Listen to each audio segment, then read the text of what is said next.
Hola, buenas tardes. Em, ¿Me pueden confirmar si están viendo la presentación, porfa? Hola, profe. Sí, se está Ajá. viendo. Sí, Listo, señor. Marta. Ok, muchas gracias. Entonces, bueno, pues básicamente hoy de lo que vamos a hablar es de el PUC financiero.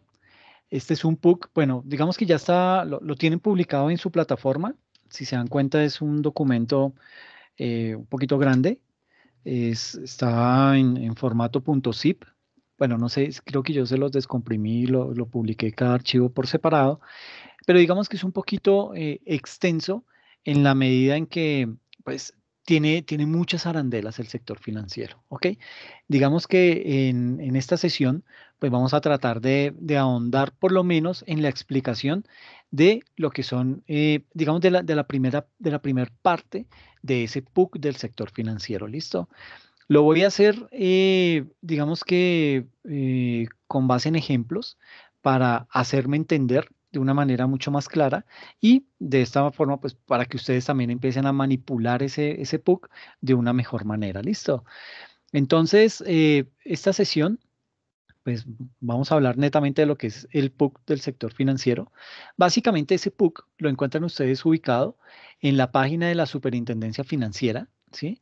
En el menú principal, ahí van a encontrar el vínculo denominado Plan Único de Cuentas, ¿sí?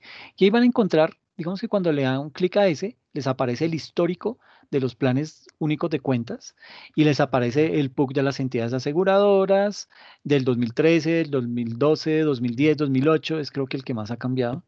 Luego viene el PUC financiero, bueno, el PUC del sector financiero, que es básicamente, digamos que el último que han sacado es este del año 2012, y es ese plan único de cuentas para los establecimientos de crédito, ¿listo? Que es básicamente el sector en el cual nosotros estamos enfocados en esta etapa de la clase, ¿listo?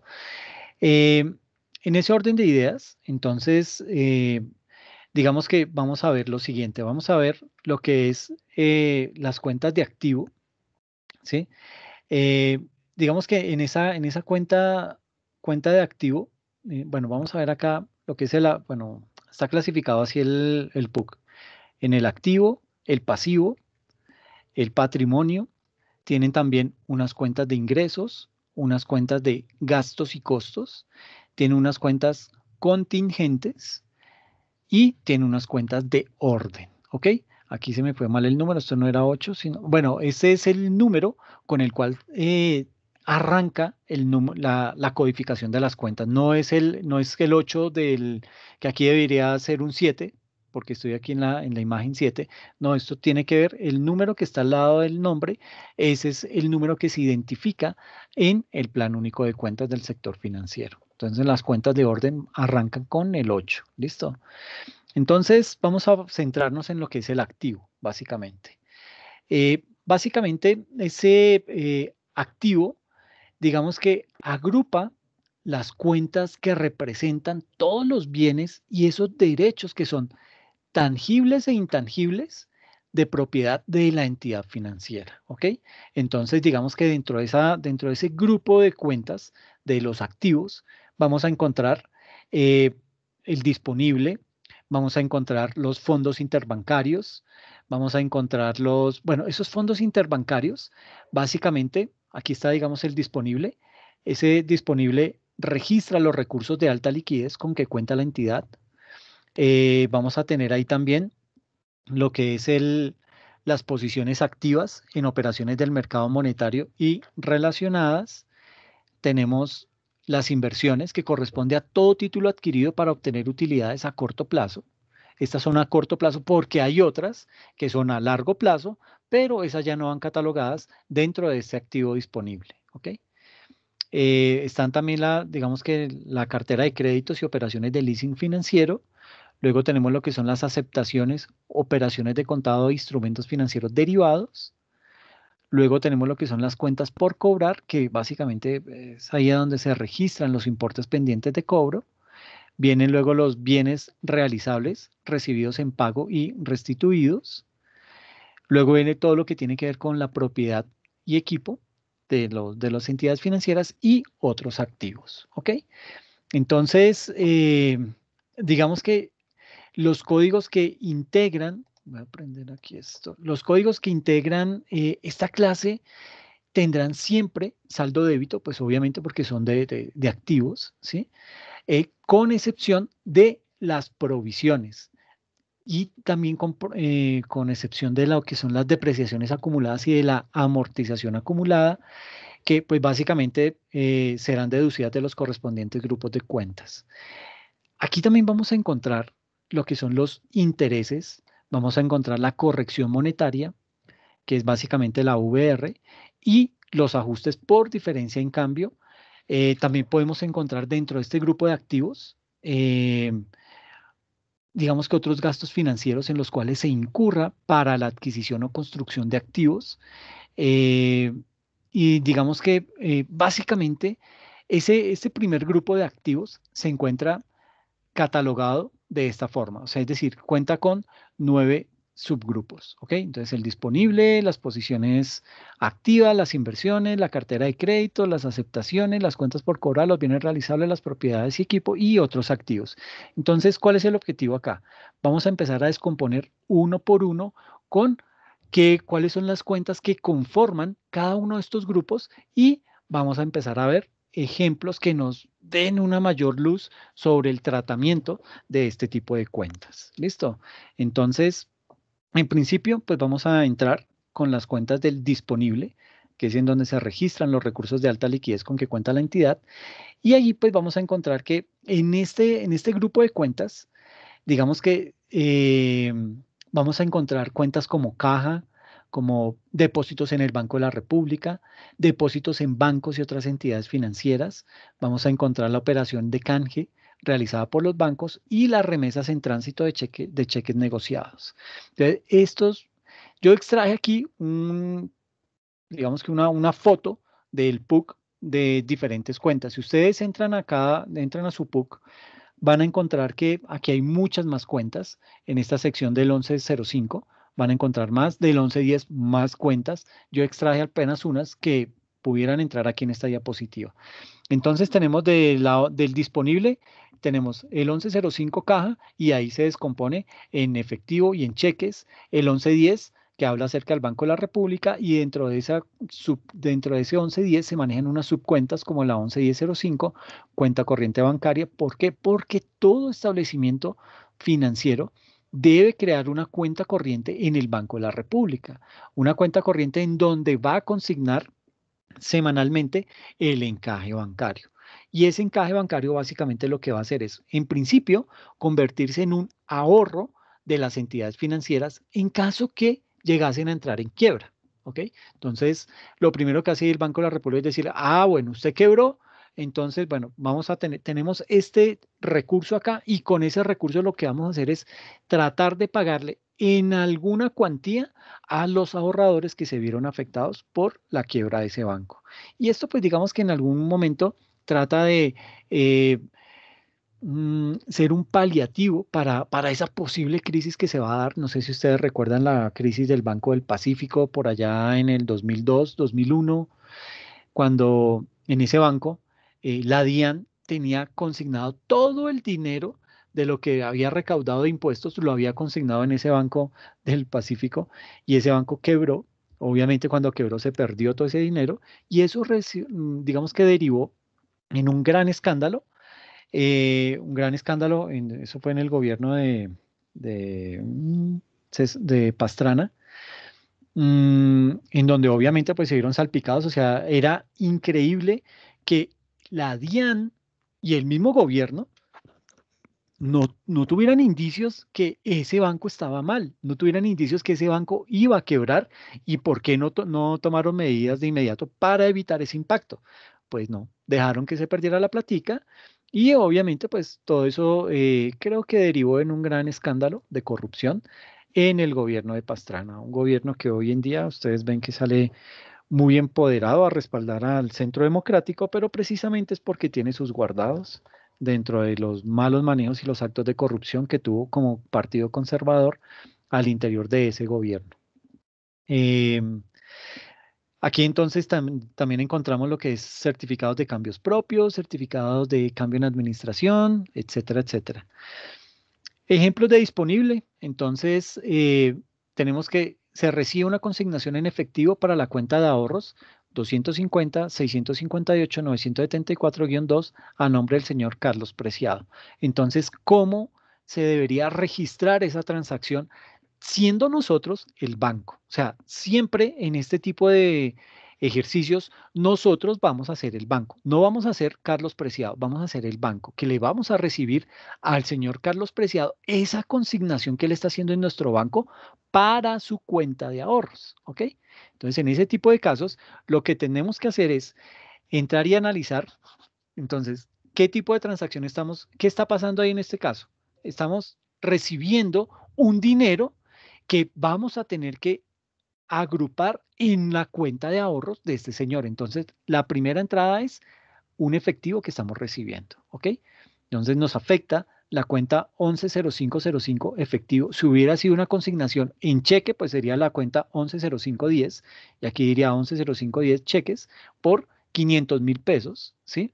Contra, ¿cuál sería la cuenta con la que vamos a guardar eso? Bueno, digamos que aquí esto nos afecta el activo porque estamos recibiendo ese dinero, ¿ok?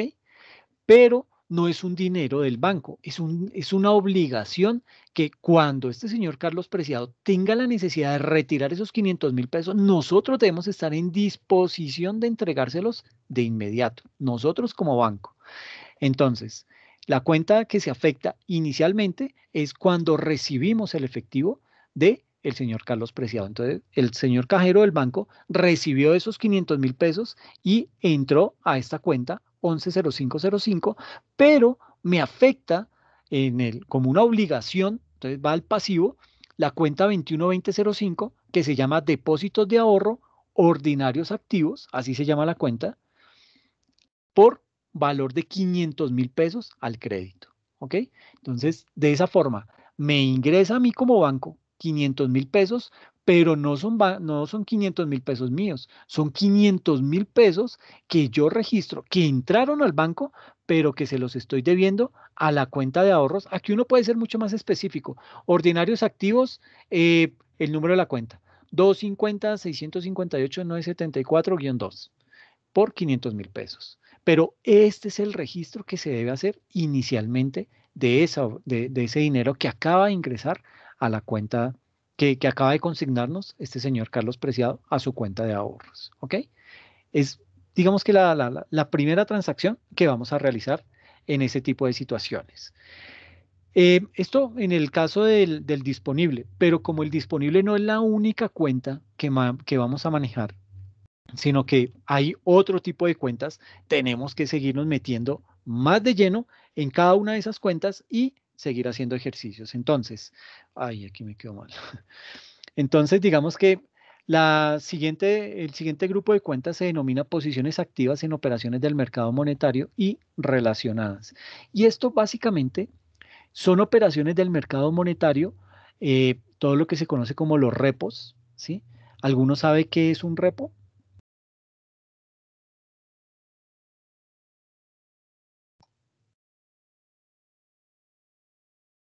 Es una obligación que adquieren para readquirir algún activo, como una acción. Exacto, sí, señora. Bueno, ese fue el caso del escándalo de Interbolsa. Entonces, Interbolsa jugó con esos repos. ¿Qué es básicamente un repo? Es, yo saco mis acciones, las pongo a la venta, pero como veo que nadie las compra, entonces yo utilizo otra figura para que compre esas acciones y vuelvo y saco y pongo y otra vez vuelvo y las compro, y de esa manera lo que estoy haciendo es que estoy mostrando ante el mercado de valores que mis acciones se están vendiendo, que son tan atractivas que muchas personas las están comprando, cuando eso es falso. Yo soy el que las está comprando. Ahora, no es que eso sea una actividad ilícita. Ilícita es darle ese manejo que le dio Interbolsa, que fue ese que les acabo de explicar, que ellos sacaban esas acciones y ellos mismos las compraban después de ver que, digamos que lo hacían era únicamente con ese fin especulativo de incrementar el precio de las acciones. Pero eso ahí se convierte en un delito. Pero no es delito si yo saco unas acciones al mercado y no las puede vender, pues yo mismo las compro, ¿sí? Las compro y a eso es a lo que se le llama el repo, ¿listo? Entonces, digamos que son figuras que con el paso del tiempo se pueden ir deteriorando, se pueden ir dañando y son de esas, como diría este senador de la República, sería esa jugadita en donde varias entidades utilizan o varias empresas pueden utilizar para hacer, vender una imagen de, de acciones atractivas que en realidad no tienen. ¿Listo? Ahí también están, dentro de estas acciones, están también los fondos interbancarios y todo lo que son lo que se denominan las transferencias temporales de valores. ¿Ok? Entonces, digamos que aquí tenemos dentro de las cuentas que hacen parte de esta gran cuenta, tenemos los fondos interbancarios vendidos ordinarios, los compromisos de transferencia en operaciones de repo abierto, compromisos de transferencia en operaciones de repo cerrado, cupones por recibir de valores en operaciones repo, en fin, todo ese tipo de transacciones lo tienen ahí. Esto tiene muchas más cuentas, ¿ok? Recuerden, yo solamente extraje las principales y las estoy mostrando aquí en la diapositiva, pero hay más. Por ejemplo, esos fondos interbancarios vendidos. ¿Qué es eso? Pues digamos que se identifica porque intervienen dos instituciones financieras. La que vende es porque tiene exceso de liquidez, por lo tanto el encaje bancario que reposa en el Banco de la República es superior al que necesita. ¿Qué quiere decir eso? Recuerdan que yo les dije que toda entidad financiera, bueno, todo establecimiento de crédito debe tener una cuenta corriente en el Banco de la República. Sucede que puede darse el caso en que yo, como, bueno, digamos que yo soy el banco, ¿qué banco se me olvidó ahorita? Soy el banco BBVA. Entonces yo tengo mi fondo interbancario. Entonces, bueno, yo tengo mi cuenta corriente en el Banco de la República por encaje bancario. Entonces, tengo esa platica ahí quietica y con base en la cantidad de dinero que yo recaudo, el Banco de la República me dice, usted tiene que consignar el 10% semanal de lo que recibe, de lo que capta. Bueno, entonces yo giro el viernes de cada semana, le consigno al Banco de la República el 10% de todo lo que me ingresó. Entonces, voy y lo consigno allá. Eh, pero ¿qué pasa? Que yo soy juicioso y tengo mis cuentas al día, pero hay otros bancos que no son tan juiciosos porque de pronto tenían otras obligaciones, no pudieron consignar el 100% de lo que debían consignar por concepto de encaje bancario y el Banco de la República lo sanciona. Entonces, ¿qué dicen ellos? Dicen, miércoles, no puede ser, no alcanzo a cubrir. Entonces, por ejemplo, yo soy BBVA, pero el banco Caja Social me dice, hey, señor Banco BBVA, hágame un favor, ¿será que usted me puede prestar ahí una platica? Porque es que yo todavía no he podido cubrir el encaje bancario de esta semana. Y le digo, sí, claro, pero le cobro un interés. Ay, ok, listo, ¿cuánto? No, tranquilo, le cobro nada más el 12%. Uy, pucha, y entre ellos se tiran duro. Pues si no aprovechan a tirarse duro entre ellos que tienen el dinero, pues imagínense con quién van a aprovechar. Entonces, lo que hacen ahí es, básicamente es, levanta la mano, el banco Caja Social le dice, necesito plata, el banco BBVA le dice, listo, no hay problema, yo le presto ese dinero. Entonces, hacen el acuerdo, firman ese pagaré y el banco, el banco BBVA lo que hace es, le dice al Banco de la República, vamos a hacer una transacción de un fondo interbancario vendido en donde yo le voy a prestar al Banco Caja Social tanto monto para que usted, por favor, Banco de la República, saque de mi cuentica, de esos excedentes que tengo de encaje bancario y se lo consigne a la cuenta corriente del Banco Caja Social para que él no lo vayan a sancionar. ¿Ok? Entonces, así es como funciona ese fondo interbancario vendido, que no es vendido, sino es un préstamo. ¿Ok? Eh, pero es básicamente eso, es tratar de financiarse en ese tipo de situaciones. Entonces, la institución financiera que compra es porque necesita cubrir el encaje bancario, por lo tanto necesita dinero en efectivo para ser depositado en el Banco de la República. En las cuentas de código 1205 fondos interbancarios vendidos se registran la colocación de fondos en otras entidades financieras y que no debe exceder de 8 días y se utiliza al Banco de la República como intermediario para que efectúe los movimientos en las respectivas cuentas corrientes que cada institución mantiene. Es decir, no es que yo le giro un cheque y le digo, tome este cheque y vaya y consígnelo. No, como yo tengo un excedente, yo, Banco BBVA, tengo un excedente en mi cuenta corriente del Banco de la República, le digo, eh, ese préstamo que le voy a hacer al Banco Caja Social no disminuye el monto mínimo que yo debo tener como encaje bancario, entonces, por favor, Banco de la República, traslade tanto monto a la cuenta del Banco Caja Social y ahí queda. Y en el cálculo de interés por colocación es normalmente interés simple. O sea, entre ellos, o sea, se tiran duro, pero a la vez se tiran suave, ¿sí? O sea, fácilmente pudo haber sido interés compuesto, pero como es en término de 8 días, de 15 días, pues no es mucho el impacto. Entonces, pues por lo general lo manejan siempre con interés simple. ¿Cómo quedaría el ejercicio en este tipo de casos? Entonces tenemos, el Banco de Occidente vende o coloca 100 millones de pesos al Banco Caja Social por el tiempo de 7 días al 14,35%.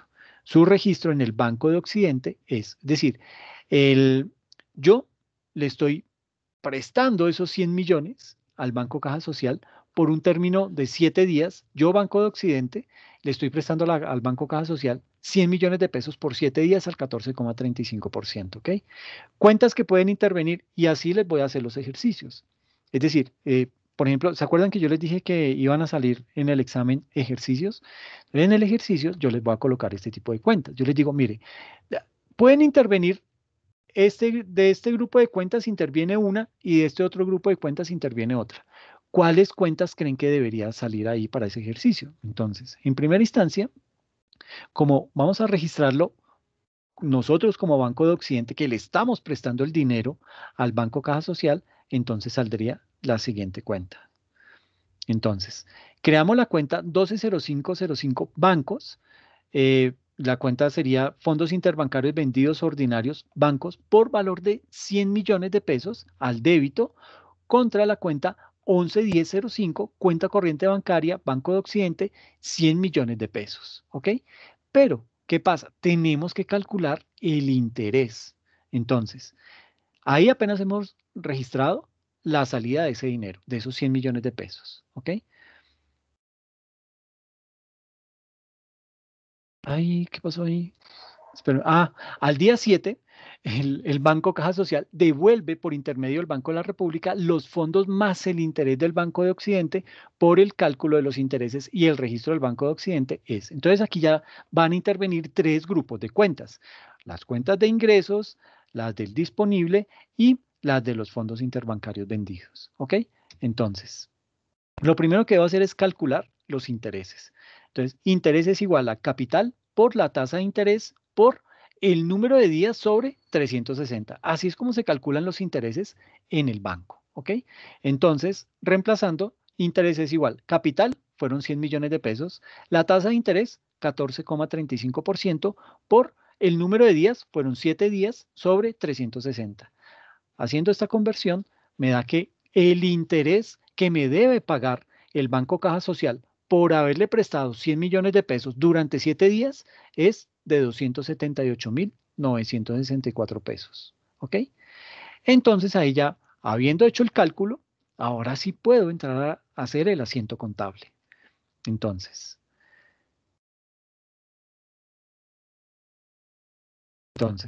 al día 7, el Banco Caja Social devuelve por intermedio del Banco de la República los fondos más el interés al Banco de Occidente, por lo que el cálculo de los intereses y el registro en el Banco de Occidente es así. Bueno, esto ya lo había hecho.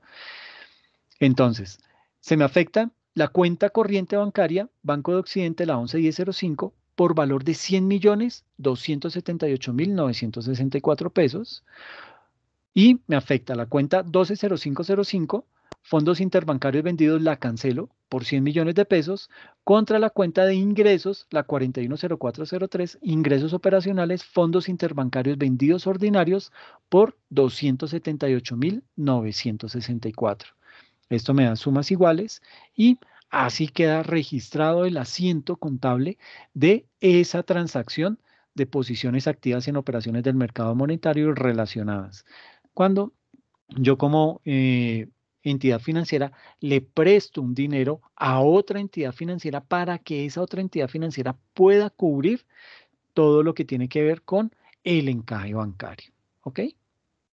Ahora, ¿qué pasa con el siguiente grupo de cuentas? Entonces tenemos acá, vamos a hablar de lo que son las inversiones. Las inversiones corresponde a todo título adquirido para obtener utilidades a corto plazo. Entonces, de las que vamos a hablar son de las de corto plazo. Entonces, esas inversiones comprende básicamente las cuentas que registran las inversiones en valores o títulos de deuda o valores o títulos participativos que conforman los portafolios de la entidad en las condiciones que han sido establecidas por la Superintendencia Financiera. Entonces aquí tenemos algunas de las cuentas que caen dentro de este grupo de inversiones. Inversiones negociables en títulos de deuda, derechos de transferencia de inversiones disponibles para la venta en títulos o valores participativos, etcétera, etcétera. Entonces, digamos que ustedes dentro del PUC que está ahí publicado, van a encontrar la definición de cada una de estas cuentas, en qué momento se debita, en qué momento se acredita, y obviamente pues la definición de cada una de ellas. Entonces, digamos que acá, aquí tenemos entonces, digamos que aquí dentro de inversiones tenemos tres grandes grupos. Lo que son las inversiones negociables, las inversiones para mantener hasta el vencimiento y las inversiones disponibles para la venta. ¿Qué son estas primeras, las inversiones negociables? Estas son inversiones, digamos que son inversiones negociables, todo valor o digamos que todo título que ha sido adquirido con el propósito principal de obtener utilidades por las fluctuaciones a corto plazo del precio. ¿Ok? Las inversiones para mantener hasta el vencimiento se consideran que son aquellas inversiones, por ejemplo, todo valor o título de deuda respecto del cual el inversionista tiene el propósito serio y la capacidad legal, tiene también la capacidad financiera, es decir, tiene el músculo financiero, tiene el músculo legal y contractual para mantener esa inversión hasta el vencimiento de su plazo. ¿Ok? Entonces, digamos que estas inversiones negociables son las que se utilizan en las empresas o en estos establecimientos financieros para especular con ellas, es decir, venderlas en el momento más indicado y obtenerles ganancia. En estas no, en estas yo las adquiero y las voy a mantener hasta el final. Por ejemplo, ¿qué inversión está aquí? Los bonos que le compran las entidades financieras al Estado. Entonces, cuando su señor Duque sale a decir, es que necesito platica, entonces voy a vender unos bonos del Tesoro. Ah, bueno, a los primeros que les golpeas, amigo Luis Carlos Sarmiento Angulo, amigo Sudamericana, ustedes que son mis llaves y a los que yo siempre les voy a pasar cuando vaya a haber algún tipo de ayuda para las empresas, entonces yo les voy a pasar el dinero directamente a ustedes para que ustedes le distribuyan ese dinero a las personas que lo necesitan y por eso se ganen un dinero sin hacer nada. Pero entonces ahora yo necesito que ustedes me compren a mí los títulos, estos bonos que estoy vendiendo. Entonces, claro, esta gente, como son unas por otras, dice, claro, listo, papitos, y ya, entonces vamos y se las compramos, le compramos todos esos bonos y ellos saben que no pueden vender esos bonos sino hasta el vencimiento de la obligación. Entonces, los mantienen ahí en esa categoría y ahí tienen ese tipo de montos. Son unas inversiones que pagan un interés muy bajo, ¿sí? Pero son inversiones seguras. ¿Por qué? Porque son del Estado. El Estado le respalda eso, esas obligaciones con algunos bienes, si en caso que no pueda pagarlos, pero nunca ha pasado eso. De todas maneras, pues digamos que por haberle comprado esos bonos, pues digamos que esas entidades financieras van a recibir un interés que es mínimo, sí, pero que tienen su platica ahí asegurada. Y tenemos las inversiones disponibles para la venta. Y aquí dentro de este grupo, Que nunca ha pasado, profe, hasta ahora. sí, porque eh, digamos que yo estaba he estado, digamos que tengo ahorita, después de esta clase, una clase que se llama Consultoría Tributaria, y ahí estoy haciendo un análisis de la reforma tributaria que se cayó. Y dentro de eso encontré un tema, y es que el Partido Liberal le está diciendo al gobierno, tan bobo, usted se metió en tremendo problema, no sea bobo, ¿por qué no le dice al Banco de la República que bueno, que usted, gobierno, va a imprimir bonos del Estado o bonos de tesorería y le dice al Banco de la República que se los compre? ¿Cuál es el problema? Son amigos, son es una empresa del Estado también, pues que le haga el favor y le compre eso y usted tiene liquidez y puede invertir, puede cubrir sus obligaciones de gasto social, pero eso es un gran problema. Y es un gran problema porque ahí se empieza a ver temas de inflación. ¿Ok? Nos volvemos como Venezuela. Pues es que eso es parte del problema. Y digamos que dicen, sí, lo que están diciendo también los de izquierda, que toca asegurar una renta básica de 1.000.000 de pesos, ¿cómo? Emitiendo moneda. Pero es que Sí. si metimos moneda, ese 1.000.000 de pesos pues va a alcanzar para comprarse una Fanta y un pedazo de pan. Entonces, pues no es lo mismo, ¿sí? Que mantengan la cantidad de dinero actual y suban el 1.000.000 de pesos la renta básica. Entonces es un tema Sí, muy complicado. sí, Juliana, es muy interesante el tema que tocas porque digamos que eso es lo que le está pasando a Estados Unidos ahorita. ¿Sí? En Estados Unidos lo que se espera es un efecto de hiperinflación altísimo por ahí en unos 3, 4 meses. ¿Por qué? Porque eso es lo que se ha dedicado a hacer Estados Unidos. La Reserva Federal, digamos que el gobierno de Estados Unidos emite bonos y la Reserva Federal se los compra y de esta manera le inyectan esos dineros directamente a las cuentas de las personas desempleadas, de las empresas que están en posible temas de quiebra, etcétera, etcétera. Y ahí han podido como apalear un poquitico el tema de la crisis. Pero esto, tarde que temprano, se le va a revertir el problema. ¿Por qué? Porque cuando la economía ya empieza a establecerse y encuentre, se choque de frente con toda esa cantidad de circulante que está ahí en el país, pues va a empezar a disparar temas de inflación y se espera que llegue a tener unos indicadores de inflación muy altos, o sea, no se está hablando de inflación, sino de hiperinflación.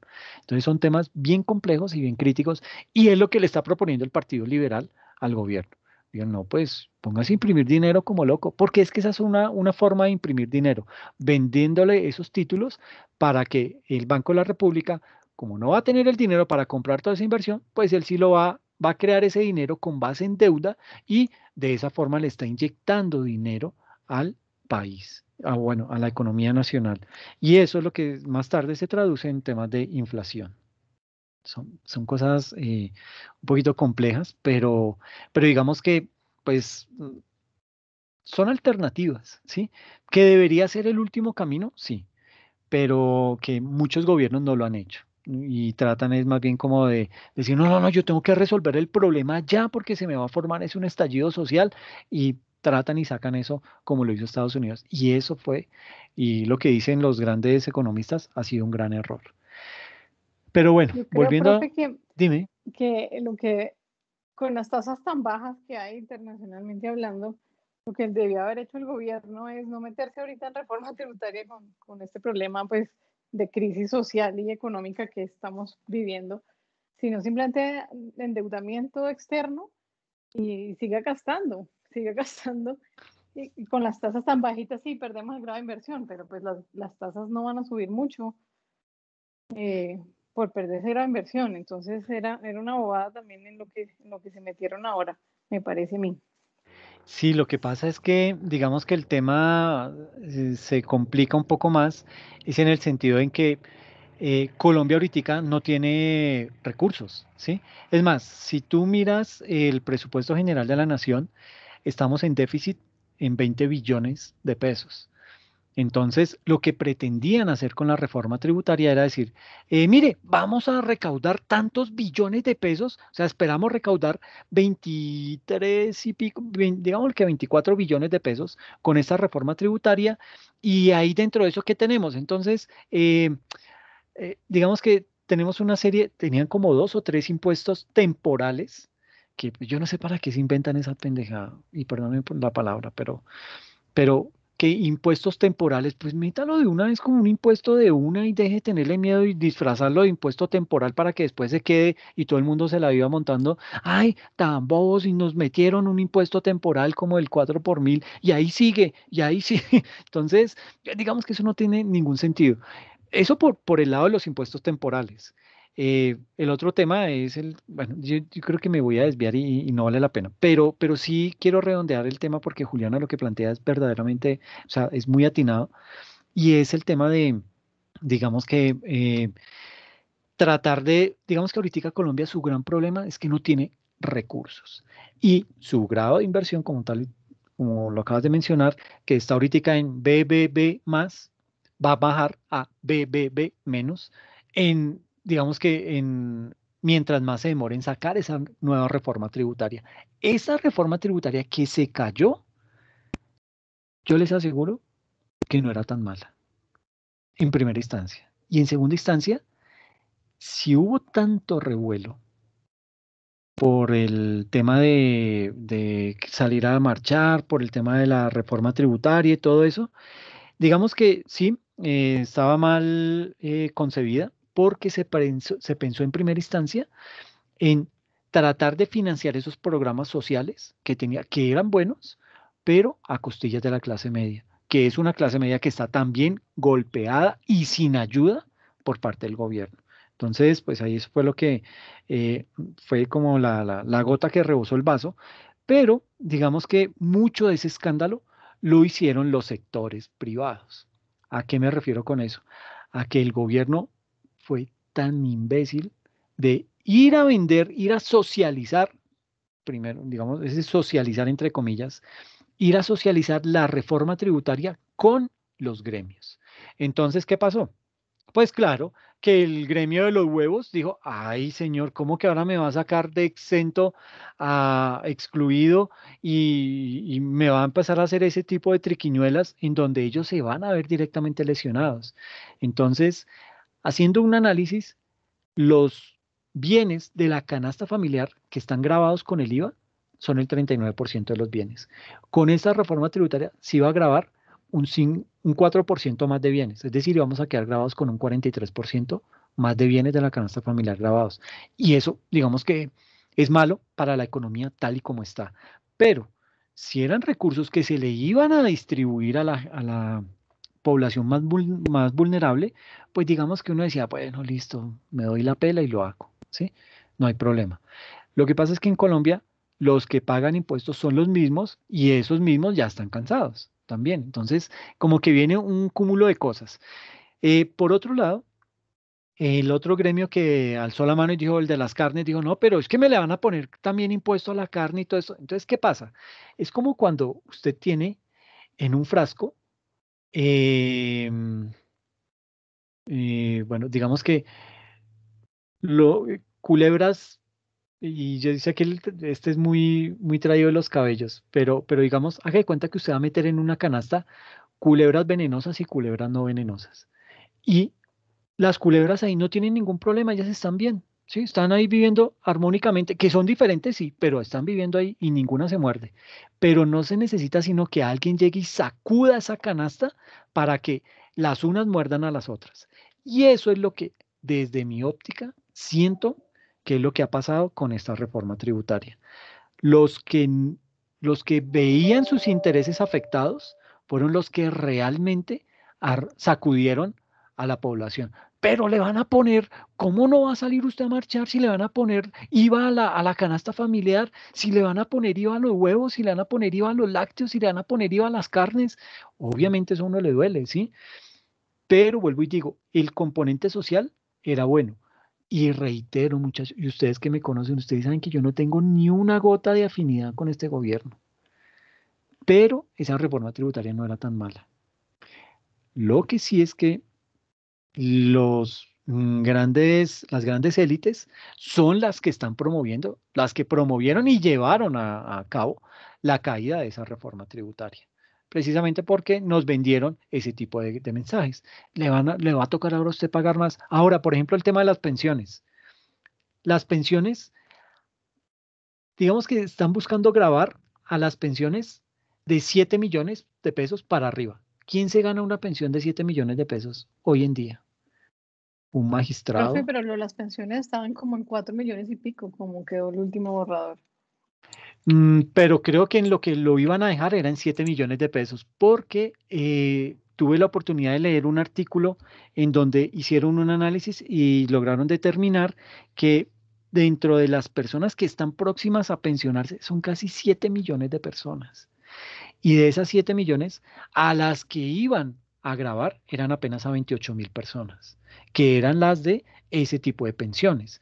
Entonces, ahora, uno tampoco es bobo y dice, ay, no, si solamente van a grabar a esos. No, después empiezan, así como están haciendo con el tema de la declaración de renta por rangos, entonces empiezan a bajar el rango.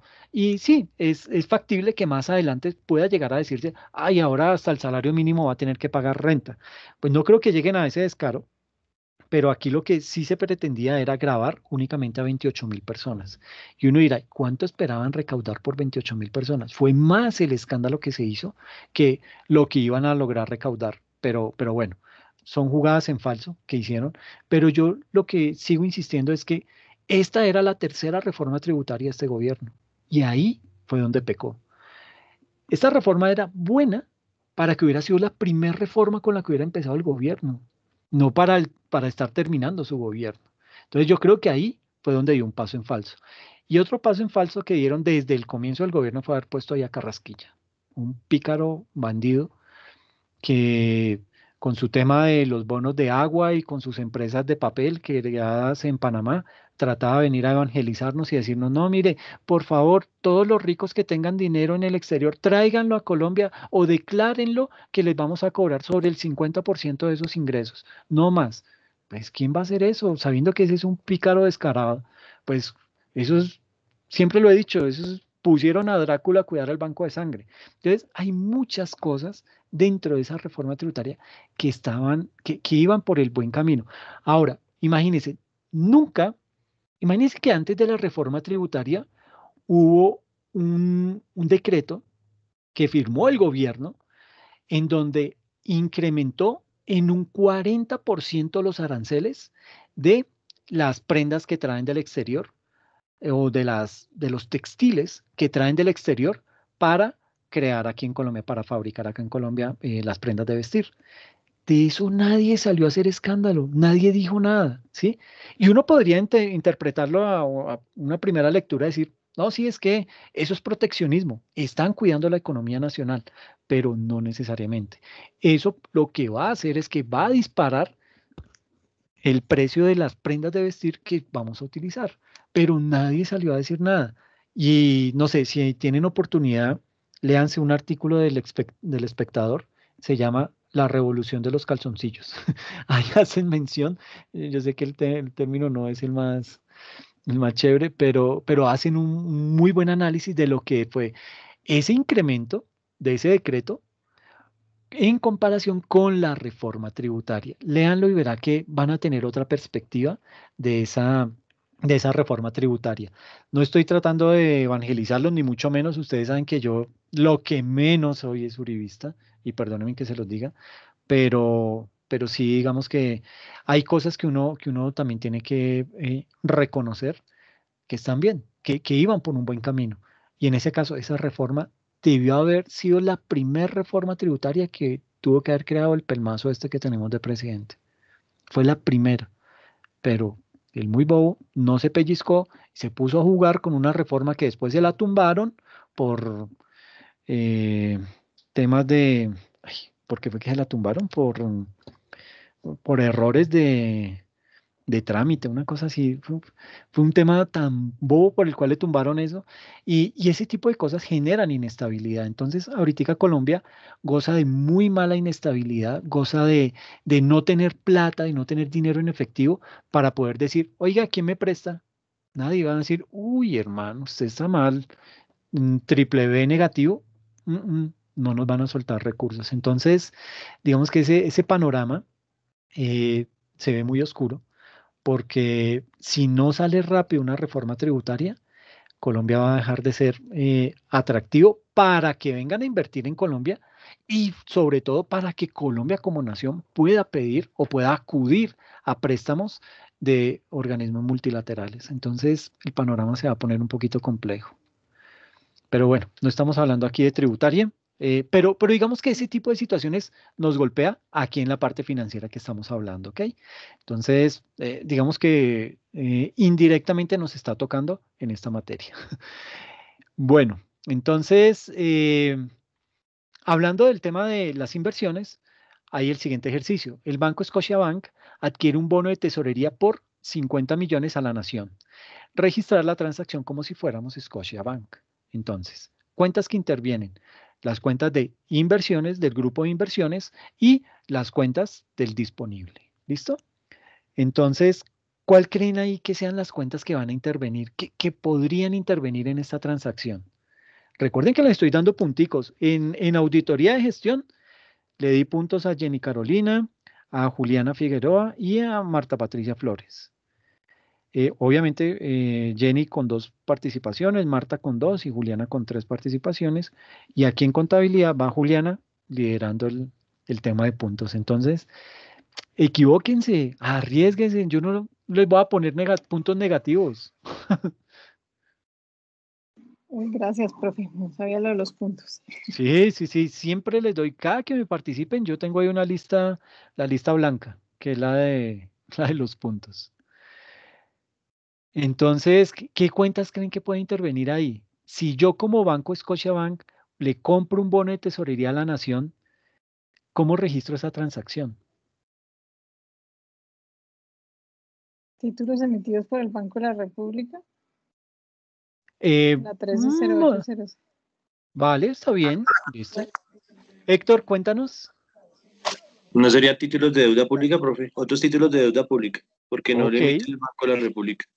¿Y cuál sería la contrapartida? La cuenta corriente Eh, cuenta corriente. bancaria. Pero estamos hablando de que vas a comprar ese bono al Ah, tesoro. perdón. Sí, pero ¿con qué lo Con comprarías? caja. Bueno, podría ser una opción, pero sacar ahí 50 millones de pesos en efectivo, uy, sería como feo. ¿No les parece el cheque de pronto?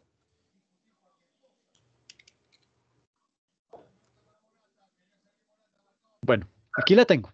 Entonces, la cuenta que interviene es títulos de deuda pública interna emitidos o garantizados por la nación, porque lo que le estamos haciendo es comprándole un bono de tesorería directamente a la nación, ¿ok? Es la cuenta 130801. Por 50 millones de pesos, eso es una inversión, entonces entra el débito. ¿Contra qué lo pagamos? Contra la cuenta bancos 1105, 111505, cuenta corriente bancaria, ay, perdón, 111505 bancos, emitimos un cheque para pagar esa cuenta, ¿ok? Por 50 millones de pesos, ¿listo? Pues no nos menciona el ejercicio del interés, esto digamos que cuando uno compra un bono, los bonos dicen le vamos a pagar tanto de interés al 5%, ¿sí? O le vamos a pagar la, la tasa de interés del 5% y eso tiene un nombre específico, que es como unos pagos que nos hacen cada 6 meses por cierto monto. Entonces puede decir, y le pago 500.000 pesos mensuales. Dime, Juliana. ¿Amortización? No, no, tiene otro nombre. Bueno, eso lo vamos a ver cuando estemos haciendo ejercicios de acciones, pero sí, básicamente, digamos que tiene varias modalidades de pago de esos rendimientos, los bonos de la nación. Pero básicamente la transacción es así de simple. Títulos de deuda pública interna emitidos o garantizados por la nación contra la cuenta de bancos, ¿ok? Ahí usted lo pudo haber sacado con un cheque, lo pudo haber sacado como hubiera querido hacerlo. No hay ningún problema por eso. ¿Listo? Ahora, mm, vamos a ver lo que es la cartera de créditos y operaciones de leasing financiero. En este aspecto, digamos que aquí aparecen las cuentas, bueno, algunas de las cuentas que conforman ese grupo de cuentas, la cartera de créditos y operaciones de leasing financiero, ¿ok? Entonces, digamos que en esta cuenta, en este tipo de cuentas, se registran las diferentes clases de créditos y las operaciones de leasing financiero que son otorgados por una entidad bajo los distintos tipos autorizados en desarrollo del giro especializado de cada una de ellas, de cada una de esas entidades, ¿ok? Entonces, digamos que en ese orden de ideas, eh, tenemos las siguientes categorías. En principio, tenemos unos créditos de vivienda, tenemos también unos créditos de consumo, tenemos unos microcréditos y por último tenemos unos créditos comerciales. ¿Qué son esas modalidades? Bueno, estos son modalidades de crédito, ¿no? Entonces, crédito de vivienda, crédito de consumo, microcréditos y créditos comerciales. Los créditos de vivienda, pues ya todos sabemos, son créditos de vivienda independientemente del monto, aquellos que son otorgados a personas naturales y que están destinados única y exclusivamente a la adquisición de vivienda nueva o usada o a la construcción de vivienda individual que cumplan con las características establecidas en el capítulo 2 de la Circular Básica Contable y Financiera. Luego viene lo que son los créditos de consumo. Esos créditos de consumo, digamos que se entiende por créditos o por operaciones de leasing financiero de consumo, aquellos que han sido otorgados por la entidad a personas naturales cuyo objeto sea financiar la adquisición de bienes de consumo o el pago de servicios para fines no comerciales y tampoco empresariales, independientemente de su monto de acuerdo. Tenemos también los microcréditos, que son esas operaciones activas de crédito que son otorgadas a microempresas cuyo nivel de endeudamiento no supere 25 salarios mínimos legales mensuales vigentes. ¿Ok? Bueno, todas las características que debe tener la microempresa, la cantidad de empleados, etcétera, etcétera. Y frente al tema de créditos comerciales, pues digamos que se tienen como créditos comerciales todos aquellos que son distintos a los de vivienda, a los de consumo y a los microcréditos, ¿ok? Que eso pues está consagrado también dentro de la Circular Básica Contable y Financiera, que también la pueden encontrar como la Circular 100 de 1995. Entonces, bajo estas características, un ejercicio podría llegar a ser el siguiente. Bancolombia aprueba un préstamo de consumo, el cual se abona a la cuenta de ahorros del cliente Juan Carlos Correa. El valor del préstamo es de 80 millones, plazo de 60 meses y la comisión es del 1% sobre el monto del crédito más el 16% del IVA. Bueno, aquí ya debería ser el 19%. Pero bueno, sobre esos ítems vamos a realizar el ejercicio. Entonces, intervienen 4 grupos de cuentas. Las del pasivo, las de todas las cuentas, bueno, esto también es el grupo de cuentas del pasivo. Tenemos las cuentas de ingreso y las cuentas de disponible. ¿Listo? Entonces, bajo este criterio vamos a desarrollar este ejercicio. Entonces, lo primero que tenemos que hacer es lo siguiente. Registrar, obviamente, el desembolso del préstamo. Entonces, se afecta a la cuenta 141115, préstamos ordinarios por 80 millones de pesos y como lo depositamos en la cuenta de ahorros de nuestro cliente, entonces la cuenta es la 212005, depósitos de ahorro ordinarios activos, 80 millones que ya se le van a ver reflejados a él en su cuenta. Ese es el primer asiento, ¿listo? El segundo asiento es, vamos a calcular lo que tiene que ver con las comisiones y lo que nos tiene que pagar él por el estudio del crédito. Entonces, lo primero es de la cuenta, directamente de la cuenta donde el cliente tiene registrada su dinero, la 212005, en esa cuenta, pues vamos a depositar, vamos a hacer el depósito de ahorro ordinario activo, cobro comisión de estudio del crédito del 1% por valor de 928.000. ¿Por qué 928.000? Porque son 800.000 pesos. El 1% de los 80 millones son 800.000 pesos más el IVA. ¿Listo? La otra cuenta que se nos afecta es la 2535, impuesto a las ventas por pagar, IVA generado en comisiones por 128.000 al crédito y la cuenta de ingresos 41.15.25, comisiones y honorarios, servicios bancarios por 800.000 pesos. Esto entonces nos da, ya va a la sumatoria en 80.928.000 pesos. ¿Listo? Luego de eso, ¿qué pasa? Ah, perdón, ahí queda el tema del ejercicio, porque yo pensé que lo íbamos a pagar la primera cuota. Ah, no, aquí simplemente nos dicen es que se registra la comisión del 1% sobre el crédito más el 16% del IVA. Sí, no hay que, digamos que ahí hay que dar ese ejercicio. Simplemente el registro del desembolso del préstamo más lo que se le cobra a la persona por el estudio. ¿Listo? Luego viene lo que son, ay, mi chica, las 8. Bueno, hablar acerca de lo que son las aceptaciones, operaciones de contado de instrumentos financieros, que nos queda haciendo falta. Y aquí también hay más ejercicios. Chun, chun. Estos ya son mucho más sencillos, entonces no hay mucho inconveniente. Esto lo vemos yo creo que en el primer cuarto de hora de clase de la siguiente, terminamos este tema y abordamos el siguiente, ¿listo? Vuelvo y le reitero, aquí solamente vamos a ahondar en el tema del activo, ¿listo? El pasivo, el patrimonio, las otras cuentas, pues digamos que habrá que irnos familiarizando con ellas en la medida en que, por un lado, pues ustedes vayan leyendo el PUC, pero por el otro, mientras vamos haciendo ejercicios acá, ¿listo?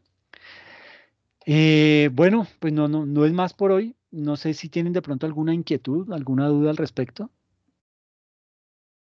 Profe, ¿el examen son puros ejercicios así?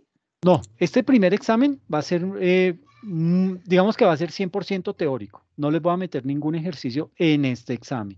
En el segundo sí van a haber más ejercicios. Digamos que va a ser 50% teórico, 50% práctico. Pero los ejercicios son ejercicios que vamos a ver en clase. No les voy a poner nada por allá traído de los cabellos, nada que no hayamos visto. ¿Ok? ¿Y para esta corte solo hay ese examen o hay alguna otra entrega? No, hay un trabajito ahí que les coloqué, un taller conceptual que es para que lo entreguen y también eso les va a ayudar. Digamos que el 50% es el taller y el 50% es el examen. ¿Ok? Ah, bueno, Karen, profe. Karen, ¿tienes la manito levantada? Sí, profe. ¿Usted cuándo habilita ese examen? El sábado, cuando es que estoy un poco perdido por todo esto que ha pasado. Hoy aquí estamos, perdón, 16. 17. 17, 17. profe. Ok, el corte se cierra ahorita el domingo, ¿cierto? Entonces el examen va a estar habilitado el sábado y el domingo. Listo, sí, señor. Muchas gracias. ¿Listo? Bueno, pues, no sé, Héctor, ¿querías comentar algo? No, profe, era eso, que es que a mí me activaron las materias como 10 días después, entonces estaba perdido con eso del cuestionario. Ah, ok, no te preocupes. Te recomiendo que veas el video de la primera sesión que tuvimos, en donde les doy todas las indicaciones sobre cómo se va a desarrollar el curso, ¿listo? Entonces, como para que lo tengas presente. Tutorías no hay, Eh, no hay grabación, ¿no? Tutorías son los sábados. Lo que pasa es que este sábado no la pude realizar por un tema netamente personal, Pero, pero todos los sábados de 6 a 8 es la tutoría. ¿Listo? listo, gracias. Muy Bueno, amable. bueno, Héctor, gracias. Bueno, les agradezco mucho la asistencia. Gracias por tomarse este tiempo de su día festivo. Y pues nada, nos vemos en 8 días, ¿ok? Cuídense mucho. Muchas gracias, profe. Gracias, Feliz profe. noche. Feliz Sí, noche. Marta. Gracias, Gracias. Juliana. Chao, Héctor, que estén bien. Cuídense mucho.